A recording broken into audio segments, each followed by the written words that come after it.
कथा सुन करके अपने जीवन में धारण करें। और जिसने एक बार कथा के शब्दों को अपने जीवन में धारण कर लिया तो समझ लो उसका बेड़ा पार है।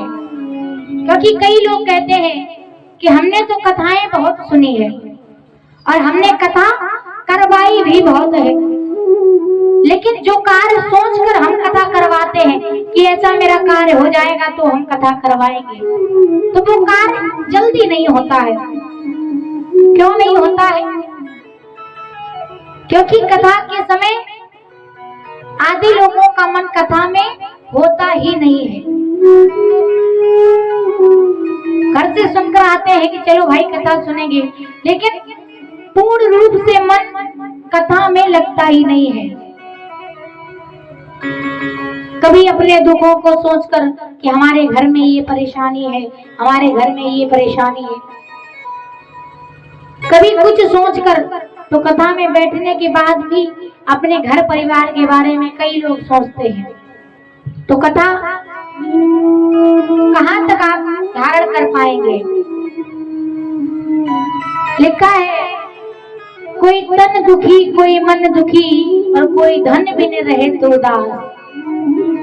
कोई अपने शरीर के दुखों से दुखी है कि हमारे शरीर में ये पीड़ा है, ये दिक्कत है, ये परेशानी है, ये बीमारी है, और कोई धन से दुखी है कि परिवार में उसके पास इतना धन है, हमारे पास नहीं है। लेकिन सुखी केवल वही व्यक्ति है जिसका मन राम के चरणों में लगा है।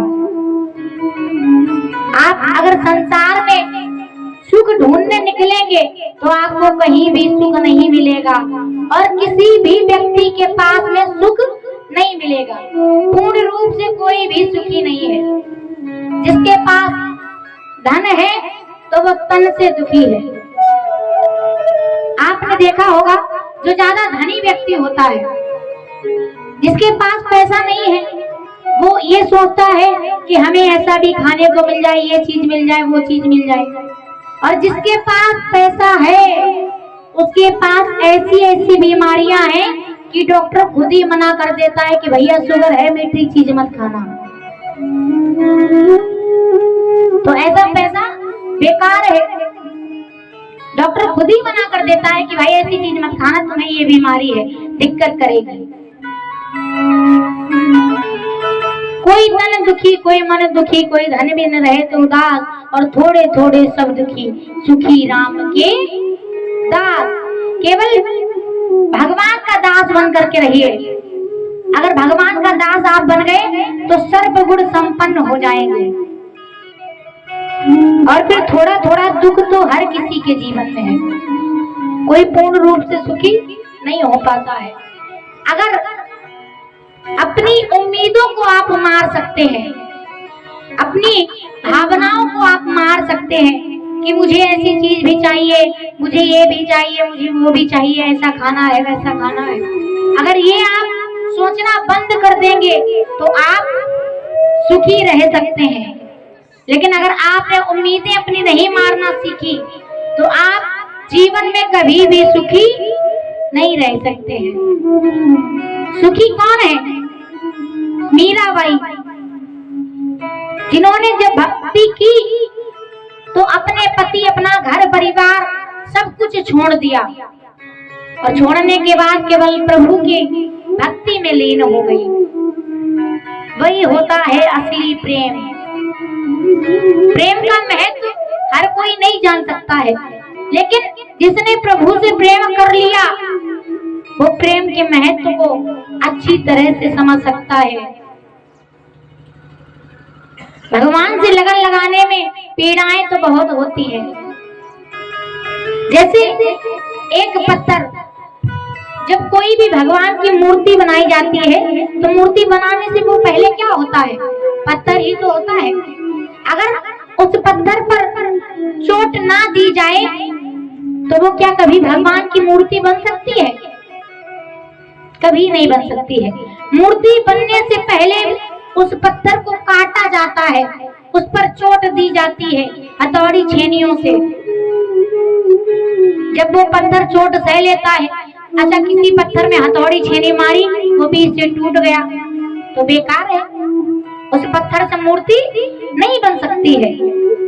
लेकिन अगर वही पत्थर मूर्ति बनने में कामयाब हो गया तो समझ लो उसी पत्थर की पूजा होने लगती है, भगवान का स्वरूप उस पत्थर में धारण हो जाता है। तो भक्ति करने पर क्या लगती है? चोट। पहले तो पूजा करना आप जब प्रारंभ करेंगे तो आपके जीवन में कई दुख आएंगे। लोग कहते हैं कि भैया हम तो पूजा करते हैं लेकिन हमारे जीवन में फिर भी दुख की कतार लगी रहती है। अच्छी बात है दुख आता है, क्योंकि दुख आने पर ही व्यक्ति भगवान का नाम लेता है। अगर आपके पास सुख आ जाए तो सुख में आप जल्दी कभी भी कोई भगवान का नाम नहीं लेता है। सुख में तो केवल परिवार रिश्तेदार सब याद आते हैं, लेकिन दुख जब आता है तो केवल भगवान की याद आती है कि हे भगवान अब मुझ पर ऐसा दुख आ गया है, अब आप ही मेरे संकटों को दूर करिए। तो भक्त के जीवन में दुख तो आना ही है। दुख द्रौपदी के जीवन में आया। भक्तों की तो बात छोड़िए, भगवान श्री राम के जीवन में कितने दुख आए। अगर श्री राम वनवास ना जाते तो क्या वो भगवान बन पाते? जब वो वनवास गए तो लोग उन्हें पूजने लगे। भगवान श्री कृष्ण, हम आपकी तो बात छोड़िए, उनका भी जन्म कारागार में हुआ था।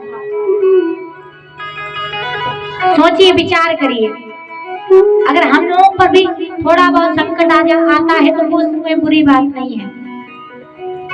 संकट आज भी देवताओं के ऊपर आता है, चंद्र ग्रहण पड़ता है, सूर्य ग्रहण पड़ता है, क्या वो संकट नहीं है? भगवान के ऊपर भी संकट आता है, लेकिन संकट की घड़ी में केवल भगवान पर भरोसा रखिए। संकट अगर भगवान ने दिया है तो भगवान ही उस संकट को दूर करेंगे, लेकिन हमें केवल जरूरत है एक भरोसे की।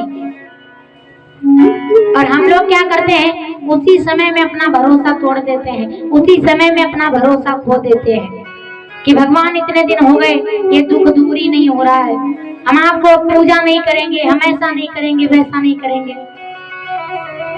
तभी जरूरत होती है भगवान के प्रति भरोसा रखने की, भगवान के प्रति उम्मीद रखने की। दुनिया वालों से उम्मीद मत रखिए, उम्मीद अगर रखनी है तो केवल भगवान से रखिए। और भगवान ही है केवल जो उम्मीद पर एकदम खरे उतर सकते हैं। भक्त को दुखी देख सकते ही नहीं भगवान। तो भरोसा रखिए भगवान पर और सेवा करिए केवल भगवान।